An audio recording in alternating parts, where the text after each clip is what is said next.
Three men, three monks, were walking along a wall.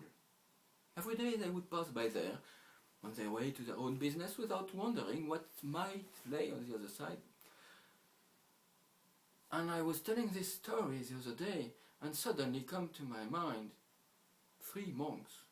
Okay, why are they monks? I've got a lot of friends who are actually atheists, and that's a beautiful story, but they wouldn't like it if they are monks.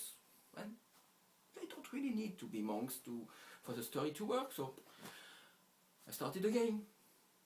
Three men were walking along a wall. Every day they would pass by there on their way to their own business. Yeah, but three men. For ages and ages, men have been dominating the scene, and nowadays there are people called feminists who want gender equality. Yeah, I am in favor of gender equality. So, in three men, we could make a story with three women. Feminist fundamentalists would like to have stories with three women on the ground that it was stories with men and men and men, and how to compensate they would like the stories with only women. But I slightly disagree with that, because we don't go from an extreme to the other extreme. Let's try to be equals, basically. So, men and women are free. A man, a woman, and a transsexual were walking along a wall. Every day they would pass by there on their way to their own business, and I have a slight issue there. It's an inspiring story. It won't work with a transsexual. But please understand me well. I have nothing, absolutely nothing against people who are different. I am all in favor of diversity. But a transsexual in the story will attract all the attention to himself or to herself, to themselves. And the purpose of the story is not to demonstrate how a respectable transsexual would behave in these circumstances. So please, transsexual character, could you please leave the story? It's already complicated enough without you. So now it has to be two men and a woman, or two women and a man. So, I think that two men and a woman is not a good idea. Has never been, will never be. It would induce a kind of nudge dynamic who is going to get the woman, that would only ruin the purpose of the story. But there is even a more annoying issue.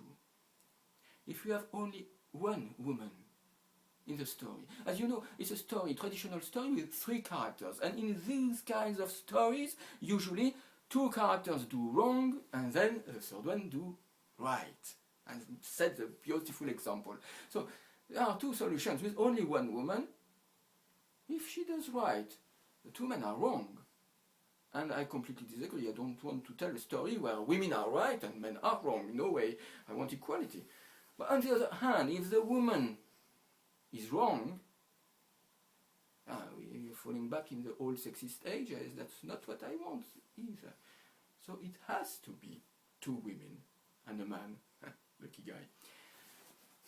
With two women, one will set up the beautiful example, she will do right, and the other woman will be wrong, because we need to remember sometimes that women can be wrong as well. And it will set a balance. The man will not be the guy who do right, but listen, fellow guys, fellow men, we just have to practice a little bit of humility for a change. And we owe that to the lady. We will tell a story when men are right in another day, when women are too busy cooking in the kitchen to listen. So, a man and two women were passing by a wall. Every day they would pass by there on their way to their own business, until one of the women started to wonder what might lie on the other side. Curiosity, curiosity. So they had a little bit of time, and the man helped the woman to climb on the wall, and she looked on the other side of the wall, She jumped over and she disappeared. She didn't come back. After a while, the other woman said to the man, "I'm a bit worried. What's going on with her? You should go and see." And the man was vexed. He was vexed because going to see what was going on was exactly what he had in mind. And he didn't like to be told what he should do by the woman, as if he wouldn't think. Huh? I don't know if it's the result of millennia of male domination, but women have a tendency to tell men what they should do. He was grumpy, but he helped the woman, or rather, he asked her to help him to climb on her shoulders, and she pretended that all was okay, so he didn't even take his shoes off, but she didn't show that he climbed on top of the wall, looked on the other side, jumped, disappeared, and he did not come back. After a while, the woman managed to find something to climb onto. She climbed on top of the wall to look what was going on the other side, and on the other side she saw the two others, and they were there enjoying themselves, beckoning her, saying, "Hey, come along, it's paradise. We found the way to paradise. Every day we were passing by there, and we never suspected paradise was so close. Come with us." And the woman said, No, I am not coming with you to paradise. I have to go back and tell the others." This was the morality of this story, that could have been very short in its traditional version with 3 monks, and it's actually a story from Buddhist tradition to explain what bodhisattva is, actually. That's a being who could leave the earth and go to the nirvana or to paradise, but stay among other human beings to show the way.